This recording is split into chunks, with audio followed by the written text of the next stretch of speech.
It's a very lengthy, drawn out and very emotional process because I didn't really know how any one person was going to react. I didn't know how that was going to feel.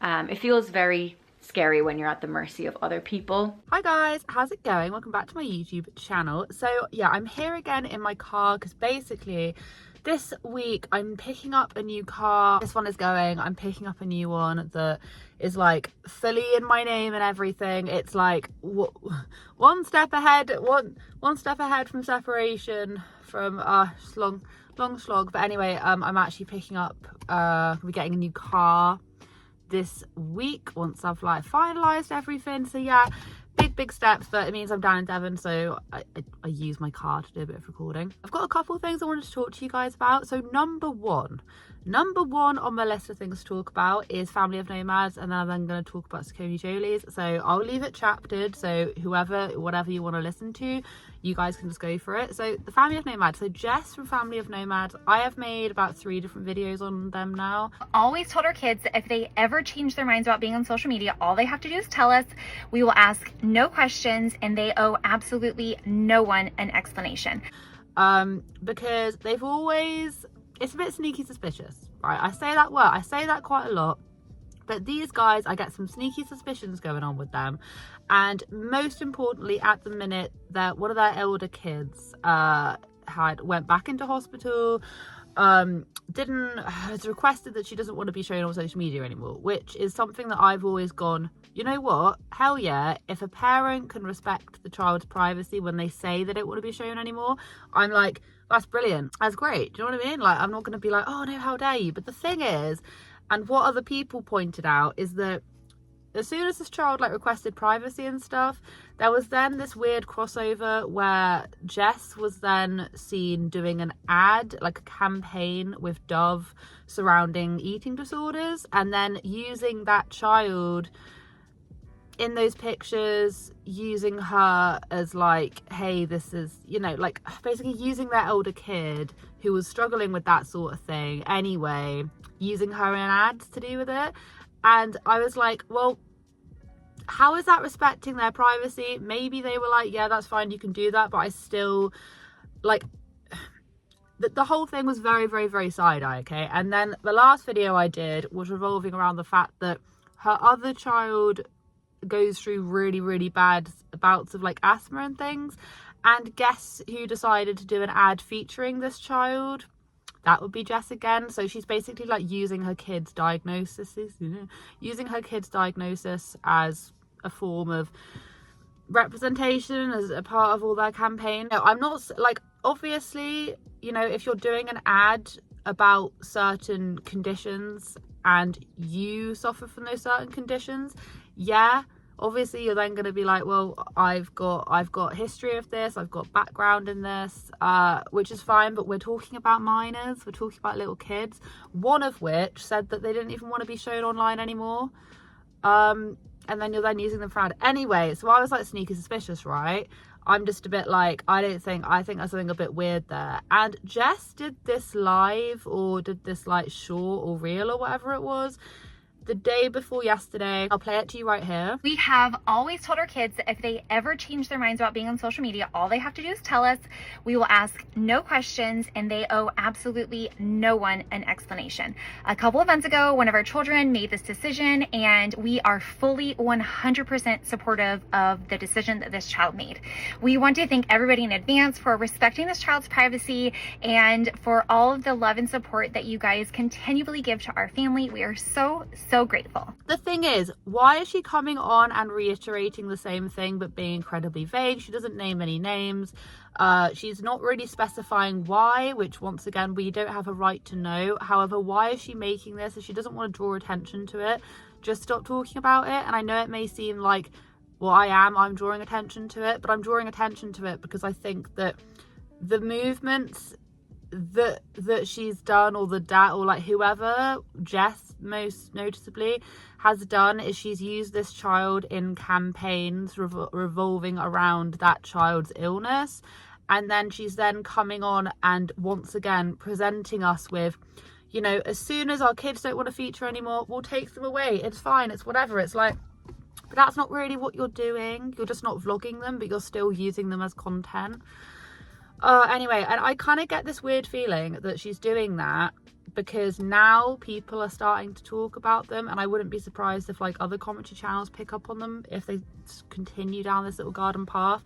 I only came across them because I grew a real big interest in like van life family vloggers, and they were like the #1 lot that came up. I really do think she's saying that just so she's being like, no guys, like we're good, we're okay, you know, we respect our child's privacy. And it's like, if you just took your child off and then nothing else happened, then yeah, I believe you. But the thing is that you're using your kid's medical issues, one of which has stated that she doesn't want to be shared online. You're using that to make money. And so for me, it's kind of fallen a little bit flat, but who knows, whatever. Loads of people are saying, oh, that's so good, blah, blah, blah, blah, blah. It's like, if you don't want people talking about it, don't bring it up. Just don't. It's the internet. Just don't bring it up. If you do not want someone talking about something, do not draw attention to it, because if you don't draw attention to it, no one's going to talk about it. Do you see what I mean? We've always kept her very protected. SACCONEJOLYs, I'm so sorry about all this dust. I need to actually really clean this car before it is no longer mine. I've had this car for about, oh god, it's so gross. I have cleaned it, obviously, just not recently. Basically, SACCONEJOLYs, they have done a series of videos now. They did one of their last videos was titled this. I'm trying to remember what it is off the top of my head. I honestly have the memory of a fish sometimes. It was called like, my trans child goes away on first trip, or something a bit like that, and it was documented from Anna's perspective. Now, when I first saw this title and thumbnail, I was like, oh, here we go again. Here we go again. And I read some comments before actually watching the video, because I do that quite a lot. I read the comments just to assess what the vibes are before I watch it. I do quite a lot, I won't lie.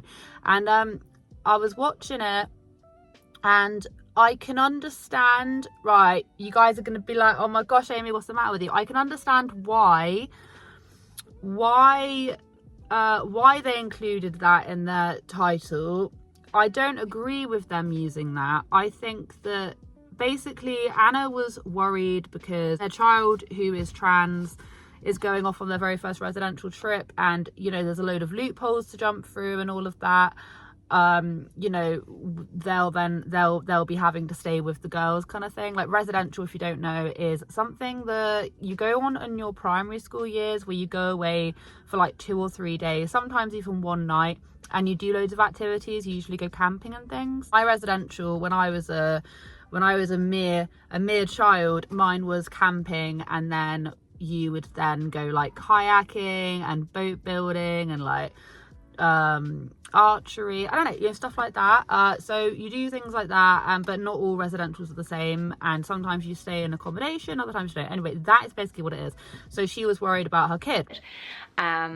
Without going into too much detail, but we have basically had to get consent from, I've had to go and ask permission basically from all of the girls' parents. The thing is, right, is that I've always said this. I've always said, and this is where I get quite conflicted, I have always said, if you're vlogging from a parent's point of view, I feel like there is space on the platform, and there should be a space for, if you're a parent and you want to vlog your day-to-day life and how you feel as a parent, I don't have an issue with that.